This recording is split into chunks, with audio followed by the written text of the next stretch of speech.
This was as close as Smith will ever get to presenting the evidence that he had in these cases. What stood out to you?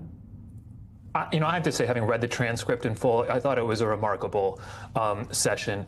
Having interviewed many people in my time, deposed people in my time, read many deposition transcripts, I don't think I've ever seen a transcript in which the party calling the witness manages to make basically no points and score no points.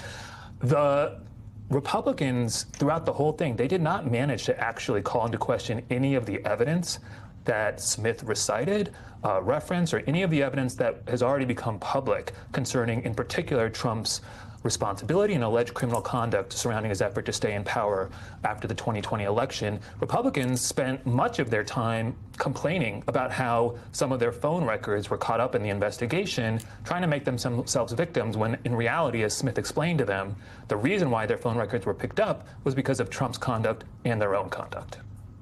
Anthony, Ankush is saying that Republicans scored no points in this. Still, as you know, President Trump has called Jack Smith, quote, a deranged individual, a thug, a sick man. Republicans wanted to corner Smith in this deposition and essentially get sound bites to be able to prove to the American public or convince the American public that Smith was acting in a politically motivated way. Do you think they succeeded at all? What did you make of Smith's entire handling of this deposition? Their whole goal was to try to convince the American people that Jack Smith was acting in a political way, right? But what we saw in this deposition is that his star witnesses were not Democrats. His star witnesses were going to be Republicans. These are people who supported Donald Trump and voted for him, who wanted Donald Trump to win. We're talking about the Republican speakers of the House in Arizona and Michigan. What struck me, did you see this, Kevin? What struck me was this reference to a Republican congressman in Pennsylvania who was an elector for Trump, who told Smith's team that what Trump was doing was trying to overthrow the government. He was doing it illegally. So that's why, Laura, that this deposition wasn't public as a break from precedent, as previous special counsel hearings are. That's why they released this transcript on New Year's Eve, right? And we're talking about it on New Year's Day at a time when most people are either recovering from last night, having a good time, or eating their greens and black-eyed peas today, right? They may not be watching, unfortunately. They may not be watching. Hopefully they'll see it on social media, but they were trying to bury this transcript because it was damaging to Republicans. Since you mentioned the fact that he was trying to build his case mostly with the support of Republican witnesses, Ankush, I want you to take a listen to when Jack Smith spoke about that. I mean, there's a long list of disputed elections. I mean, the election of 1800, 1960, year 2000, where candidates believe they were wronged by because they lost. And there's a long history of candidates speaking out about they believe there's been fraud, there's been other problems with the integrity of the election process. And I think you would agree that those types of statements are sort of at the core of the First Amendment rights of a presidential candidate, right? There is no historical analog for what President Trump did in this case. As we said in the indictment, he was free to say that he thought he won the election. He was even free to say falsely that he won the election. But what he was not free to do was violate federal law and use knowingly false statements about election fraud to target a lawful government function. That he was not allowed to do. And that differentiates this case from any past history. Forgive me, that wasn't the sound about Republicans, but that was about Republicans trying to corner Smith, essentially saying, how is this any different than what, how is the president claiming that the election was stolen any different than when people like Hillary Clinton have questioned election results? Ankush, do you think, how easy or difficult would it have been to convince a jury of that distinction that you just heard Jack Smith make? Oh, I mean, look, I followed this, investigation very closely. I wrote about it quite a bit. I'm quite confident that Trump is going to be convicted if that case had gone to trial, if the Supreme Court's Republican appointees had not interfered to prevent it from going to trial. And the point that he made is worth underscoring because this has been a frankly inane talking point that Republicans have been using for years. Trump was free to contest the election results. He was free to say false things. He was not free to lie to the American public. The First Amendment does not protect lies. That's why you can be sued for defamation. That's why you can be prosecuted for financial fraud if all you're doing is talking to someone and misrepresenting a financial transaction to them. The Republicans have been making this claim for years, that this was an effort to criminalize free speech, and it's simply false. There is plenty of Supreme Court precedent on this, and I guess they still haven't read it because the question was asked, but it's not controvertible. We also have can I jump in here and just note that the courts had a role here in 2020. More than 60 times Donald Trump lost in court, right? And to underscore this point, I worked on the Gore campaign 25 years ago.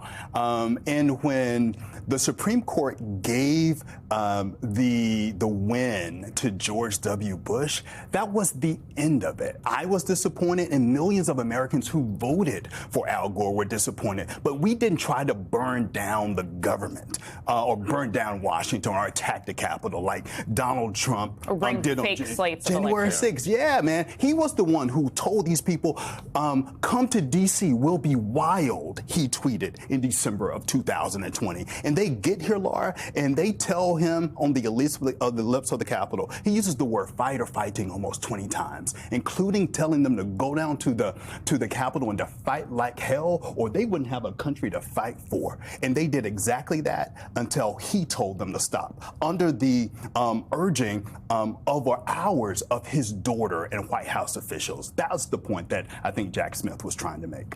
Anthony, I do want to ask you, though, the Justice Department, Merrick Garland waited a long time to bring this case forward, to bring these cases forward, especially the January 6th case.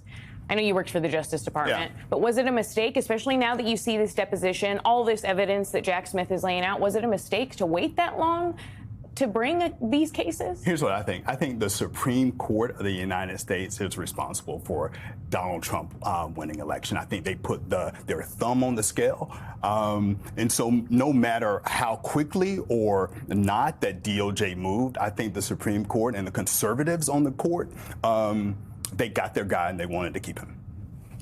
Ankush, I do want to bring back what Anthony was referring to earlier, which is that sound about Jack Smith saying that Republicans were going to be a number of his witnesses. If we could play that he was going to talk to and have mostly Republican witnesses to bolster this case.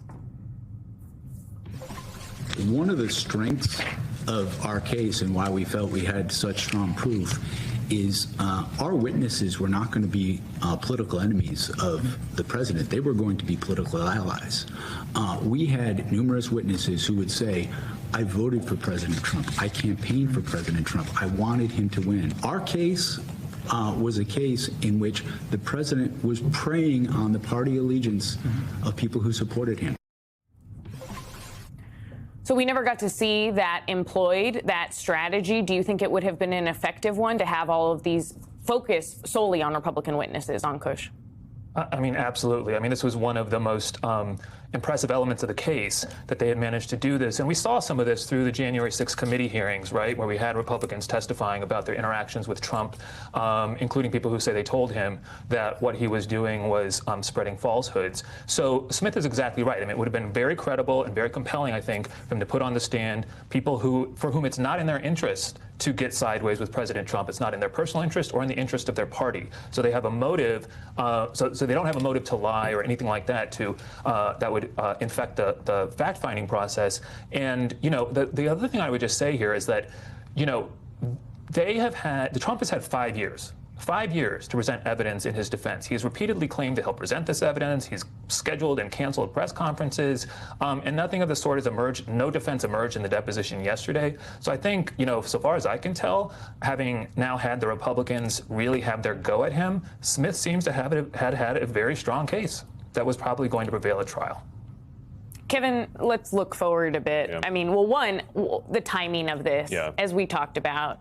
New Year's Eve, hours before New Year's Day. Why release it then? And also, is there anything else that you expect from congressional Republicans in their efforts to go after Jack Smith? Right. So, I mean, this is a traditional news dump in terms of just the rollout of this, as you were already touching on, Anthony.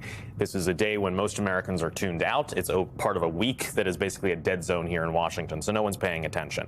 At the same time, for Republicans, this could be viewed as kind of one of two things. Some of the Democrats I was talking to suggested that this is partially because this was not the resounding victory that they were hoping it would be when they went into this deposition. Seemingly the only thing they may have arguably gotten out of this was Jack Smith suggesting that Cassidy Hutchinson, who was one of the key witnesses during the January 6th committee hearings a few years ago, that she was basically relying more so on secondhand hearsay as opposed to firsthand witness of, for example, Trump trying to turn the vehicle to head to the Capitol. At least that's what's been alleged.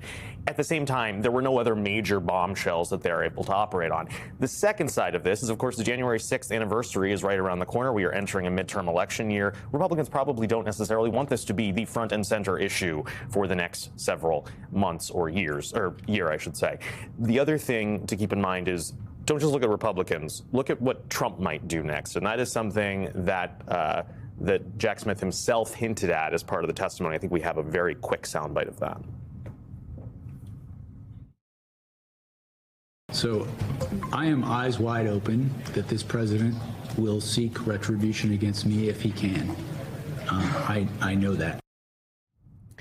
And he went on just to go so far as to suggest that he would not be surprised if they try to instruct, or the president tries to instruct the DOJ to indict him. We, of course, have already seen him and the DOJ go after other people that have pursued Trump legally, including Tish James, Attorney General of New York.